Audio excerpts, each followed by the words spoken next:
Gray's going to join me up here. Today we're going to talk a little bit about attracting responsible travelers to the destination, kind of changing what we think about in targeting and breaking some long-standing taboos in how we approach targeting different travelers. So for those of you who don't know me, which is almost no one in here, I've been at Miles 17 years. I've worked on all sides of the business. I oversee partnerships with about 20 of the DMOs at Miles. I also lead our Google DMO content partnership efforts across the country, and I head up our Brand USA work. I've recently become a fairly skilled competitive wiffle ball pitcher, and I have retired from mountain biking. So that's a little bit about me. Today what we're going to talk about is sort of the new reality we are all facing, the new target customers for at least one DMO we are going after, as well as some new ways we've found to reach them. And Gray's really going to dive into sort of the process for that. So this was March, and it was really funny at the time, for those of you who remember. It was Naomi Campbell coming into LAX in a full hazmat suit that she had fashioned out of Amazon and posting it to social media. This was a couple months ago, and this is now in commercial production with the idea that this is what air travel may look like in the future in a global pandemic. At this point, obviously, as those of you who are brave enough to come out here in person know, we've figured out how to shop now. We've figured out how to do retail safely. We figured out how to dine now safely or unsafely, but we figured out these pieces. We've even figured out how to date. So for those of you who didn't see this story in coming out of Brooklyn, this guy was at a stay-at-home order, noticed the woman across the street. I have no idea whether that was legal or not, but he then sent a drone to her requesting to meet for coffee or a date or whatever it is, and then he showed up in a bubble to meet her for their first date. I have no idea how he got the flowers out of the bubble, and it also makes me very glad I'm not single during this time. So we figured out all of these different elements of life. Obviously, our industry is figuring things out as well. We're figuring out whether that's the big brands and figuring out cleaning protocols, creating this sense of consumer safety. We're getting there as an industry. Unfortunately, our resident populations aren't necessarily there with us. So we're seeing a lot of new conflict, and it varies from destination to destination, but we're seeing a lot of new conflict from places that don't want tourists back or aren't ready for tourists to come in. Or in the case of a place like Lake Tahoe, where everyone went there because it was one place you could go, too many tourists showing up, trying to be safe, but ultimately creating additional pressure on local populations. And that obviously is resulting in conflict. And everybody has seen these stories at this point, whether that's people getting punched in the face for not wearing a mask, whether that's unfortunately people even being shot and killed over conflicts.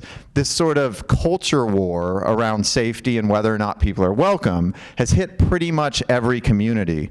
I had to pull in a Florida example because this is just up the road, just in the Pinellas County. My favorite part about this is actually they buried the headline, 10-foot python found under hood of Ford Mustang in Florida. So that was the real good story here. But we're dealing with all of these different things.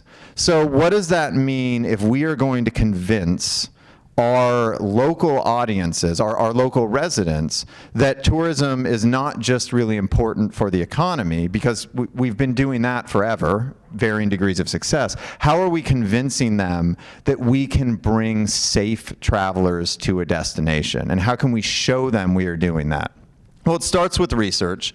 And I think what we're looking at here is, despite this portrayal of these, this huge divide in the US about masks, about safety protocols, about the seriousness of COVID, when we start to look at the data, close to 70% of people before they travel are researching safety protocols. They do care about that. Almost 80% agree or strongly agree that at this moment in time, people should wear masks in public. This isn't a 50-50 divide. And when you look in at the feelings people have about destinations requiring people to wear masks, 67% feel happy about that or feel very happy. Another 23% are neutral. Only 10% of people are unhappy about a destination requiring masks. We go a little bit further and we look, and this was an island-specific question, and people are surprisingly okay with the idea of taking a test before traveling. In fact, 4 times as many people say it would actually make a destination more attractive than make a destination less attractive. So I think the reality of what people are willing to do is much different than what is being portrayed out there. But how then do you convince your stakeholders that you are reaching these people and not the people who are going to punch the Uber driver? So this is where it comes into a new approach to targeting. And we've had this information for a long time, and it's really not that different. And when we look at this poll that Nat Geo did, we see, the normal breakdowns that we're very used to targeting on: age, gender, economics, all of these different things. Traditionally, we have shied away from targeting on ideology. As Gray and I wouldn't say argued, but used to talk about, Gray would tell me, hey, people who read Breitbart still spend money in travel. And it's a fact. And we've always viewed travel as being apolitical and a way to, find people who have money who want to come to your destination. But when we start breaking down some of the ideological differences around safe travel, it becomes impossible for us to ignore that if we are actively trying to bring specifically safe travelers to the destination. So out of that comes some new ways to reach them. So working with the team at Discover Puerto Rico, and I know Leah is here today, we took a look at our existing data sets and our existing targets, which these are going to match up with many other destinations with perhaps a similar product: age, HHI, the geographic target markets, the behavioral interests, and of course the contextual items.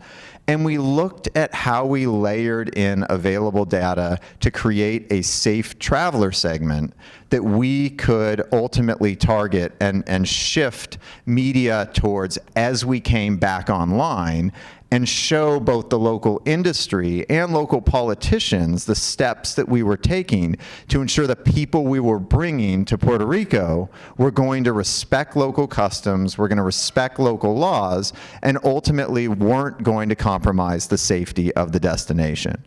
So that involved working with a bunch of different partners, from Resonate to looking at distilleries predictive modeling, creating custom segments, a bunch of different work around SEM research to refine keywords around safety, in order to come up with this new strategy, which really is just launched in the last month or so. And so I'm going to invite Gray up to give us a little bit more detail about how we got there. And we rode here together, so I'm going to pass him this, because if I'm infected, he's already infected. There you go. Hey everyone. So like Nate, probably know a lot of people in this room. Quick little about me: almost 10 years at Miles, hard to believe. Kind of oversee pretty much all thing digital marketing, MarTech, lead programmatic buying efforts, and like everyone else in the state of Florida during COVID, spent a lot of time on my boat, bought an RV. So pretty much went all in on that thing.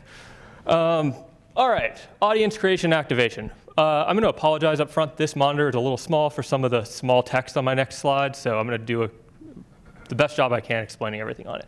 So as we look at audience creation, I wanted to talk about 5 different things, right? First, scale. If you take anything from what I say today, it's scale. We can find the exact perfect person for you, and that's going to be it. It's going to be the exact perfect person, and you're going to be serving probably 100,000 impressions with a budget that needs about 100 million impressions. So thinking about scale is going to be very, very important here. 2, because we have scale limitations, we're going to want to cast a wide net, or cast wide and then reel in, fishing metaphor, I love to fish. Understanding the pipes, right? You're going to create these perfect audiences, but they're not going to work across all partners unless you think about how they're going to be delivered up front. Or you're going to build a similar audience with a bunch of different vendors and then not be able to see how that audience performed across those vendors because they're all pulling from a different data set, a different cookie pool, a different device pool. 4, plan for the cost. These audiences sound very cheap, 91 cents, $1.50, $2, $1.75. When you start talking about scale, which we all know we need now, right? It can get very costly very quick. So those few cents can make a big difference. And then 5, future-proof, right? We're talking today about audiences which are primarily cookie-driven, primarily device ID-driven. We all have heard of the cookie apocalypse, where we have that as a real thing to think about, right? So while we do have those audiences, what can we learn from them, and what can we apply to things that are going to be available to us as those audiences continue to deplete? I say this not to scare, but when we look at our logs, even with Google, who has pretty much everyone logged in on Chrome or in Gmail, we're seeing about 60% of our impressions having a cookie or device attached to them, or an ID. So everything we talk about here, those scales, we're only reaching about 60% of those people, because the other people have cookies blocked or on iOS or something else of that matter. So very important to take what we are doing and apply it to things that aren't 100% dependent on cookies or device IDs. So again, small screen. So when we looked at Discover Puerto Rico, we worked with Distillery on this, and we created a bunch of different audiences. Up at the top was our desired or most desirable audience of about 600,000 people, right? And then we had to create lots of sub-versions of that, right? They wanted to reach female responsible travelers, but we only had a small audience. So what does that same audience look like with a male? What does that look like with age, but maybe no gender? How does that work when we layer on an outdoor enthusiast, a waterfront vacationer, trip planners, and then again, responsible vacationers? These audiences start to get really small. And then when you start to overlap them on where their consumers are actually coming from in the 10 or 15 target markets that they list, it's even smaller. So using this and casting a wider net and looking what data is available to us, we want to say, these are our audiences, these are the other content clusters they over-index in, right? So hey, those outdoor people may like low-carb diets. They're really over-indexing in that. Maybe we want to look at that. We want to look at some fashion and retail, some couponing, vegetarian diets. We want to add a lot more of these in there so that we can see how they are performing, ultimately put in a lot more or statements in our Boolean logic so that we can expand it and see which ones are working, which ones aren't, because we aren't going to have that initial scale on our perfect desired audience. When I talk about pipes, right? We work with a bunch of different vendors. Primarily LiveRamp we use as an activation partner. They're pretty universal. One that's not up here that we also use a lot of is Oracle or BlueKai. But you need to understand, if you are using a DSP, how to actually get that audience onboarded. If you're not using a DSP or using a DSP in conjunction with a direct vendor, can they accept audiences from any of these places? Ultimately understanding what platforms, what MarTech you're using, what your other vendors are using, and how those audiences are delivered is going to be important to be able to use them across those different sources. Audience costs. I talked about this earlier, but if I look at 5 million impressions at a cost of 95 cents, we're talking about $5,000. If I'm looking at $1.75, it's about 8,700, right? So what is that, $1, less than $1, another 95 cents, you're basically at double your cost. As that scales up and you're looking at 95 cents with 20 million impressions, now that 4,700 is $19,000, right? So while you think that these numbers are small, they can grow really, really fast. We've mostly talked about cookie audiences, but we have a lot of vendors in play that are still doing this today, even though it's questionable on how it's viewed as PII, but a lot are still actually delivering device ID audiences. And so here you're not paying on a CPM model basis like you are over here, but you're paying on a per device cost, right? So I may be looking for 1 million devices on 5 million impressions at a cost of 2 cents, which is a larger upfront cost of $20,000, but now I can grow that to 10 million, 20 million impressions, and my cost stays flat at $20,000, right? So sometimes if you're looking for a mobile audience, going the device ID route is actually going to save you a lot of money if you have that larger scale and can reuse it. Then you can actually get into a $5 million or 5 million devices, you're down at a cent, and now it's 50,000. So depending on how much scale you need, how many impressions you're serving, you can actually go the device ID route and be more cost effective because you're not paying a CPM on all of the media. You're paying for that device up front. You then apply a cross-device methodology to it to reach other people or a lookalike, and it can be a more cost efficient way to reach that exact same audience. When I talk about future proofing, which I think is the last thing that I had up here, look at these audiences. What other things do they index for? And most importantly is what other websites are they on, right? Are they on Jocelyn, Maine, Meredith, Wilton.com? What keywords are you seeing? We're seeing a lot of baby, woman, fashion, kids, furniture, accessories. Because while these audiences are great right now and we still have the scale that we need in order to reach our perfect audience, as we see less and less cookies, less and less device IDs, the thing that's not going away is contextual advertising, right? You're going to see a much bigger push to traditional news sites, the New York Times, USA Today, because they're actually working on contextual or content-based classifications that aren't as cookie reliant. And so if you can understand what these perfect audiences that you're building based on behavioral attributes are actually consuming, making targets off of these, you are now looking at how you can reach these same people moving forward when behavioral targeting isn't available to you. I'm going to hand it back to Nate to talk a little bit about results.